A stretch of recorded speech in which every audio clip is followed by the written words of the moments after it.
জি, আমি হাট আদায়কারী বলেন, আদায়কারী। বাজারটা আদায়কারী হিসাবে আমাকে নিয়োগ দিছে ইউনো সাহেব 1431 সালের।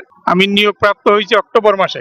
এর আগে ছিল নারায়ণ চন্দ্র দাস। 5ই আগস্টের যে একটা অভ্যুত্থান হয়েছে, ছাত্র বিপ্লব হয়েছে, বৈষম্য ছাত্রদের একটা বিপ্লব সংগঠিত হয়েছে, ওই সময় নারায়ণ চন্দ্র দাস কোথায় আছে তা উনার ঠিকানা না পাওয়ার পরে আমাকে দায়িত্ব দিছে উপজেলা নির্বাহী অফিসার সাহেব। তখন থেকে আমি দায়িত্বপ্রাপ্ত হিসাবে আছি। জি জি, এই সামনে গত ঈদ উল ফিতরটা আমার দায়িত্বে পড়েছে। ঈদে কেমন আপনার হাটে? ঈদ বাজারে কোনো বেচা কিনা খুব কম।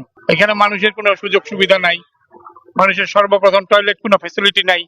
মানুষের একটা গাড়ি নিয়ে আসবে, গাড়িটা রাখার জায়গা নাই। বাজারটা সব সংকুচিত হয়ে আসতেছে, মানুষ দখল করে জায়গাগুলা কেনা বেচা করে ফেলতেছে।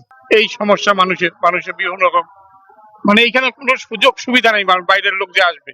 মানে আমরা জেনেছিলাম যে এটা একটা ঐতিহাসিক হাট বাজার। জি, ছিল ছিল ছিল অনেক দূর দূরান্ত থেকে এখানে মানুষ আসছে, এখন কি সেই মানুষটা আসে না? এক সময় ছিল, এখন আর ওই মানুষগুলো আসে না। স্থানীয় কিছু সমস্যার কারণে মানুষের সুযোগ সুবিধার অভাবে এখানে আসতেছে না। কি করলে মানে এই হাটের এখানে একটা সরকারি বড় ধরনের পদক্ষেপ লাগবে। বাজারে যে দোকানগুলা, জায়গাগুলা যে নষ্ট, মানে মানুষ দখল করে এটা বেচা কিনা করতেছে, এই জায়গাগুলোকে বন্ধ খোলা করে দিতে হবে। খোলা করে মানুষের জন্য একটু আরামদায়কের ব্যবস্থা করে দিতে হবে। বাইরের লোক আসলে তো মানুষ আরাম চাবে না? আরাম তো অবশ্যই চাবে। মানুষের টাকা পয়সার একটা ফ্যাসিলিটি আছে, সিকিউরিটির ব্যাপার আছে। হ্যাঁ, গরুগুলো রাখার জায়গা লাগবে। এগুলো সব ঘর উঠায় বন্ধ করে দিয়ে সরকার এই ব্যাপারে কোনো উদ্যোগ নিচ্ছে না। আমরা কিন্তু টাইম টু টাইম সরকারের সঙ্গে যোগাযোগ করতেছি, কিন্তু সরকার এই ব্যাপারে কোনো উদ্যোগ নেয় না।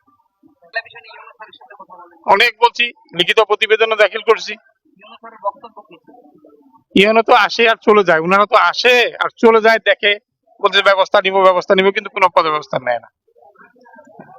কি কারণে না এটা তো আমরা জানি না, আমরা তো এটা ব্যবস্থা করতে পারবো না। আমরা তো আর মালিক না। আমরা 6 মাস 1 বছরের জন্য দায়িত্বপ্রাপ্ত হই, আবার চলে যাই।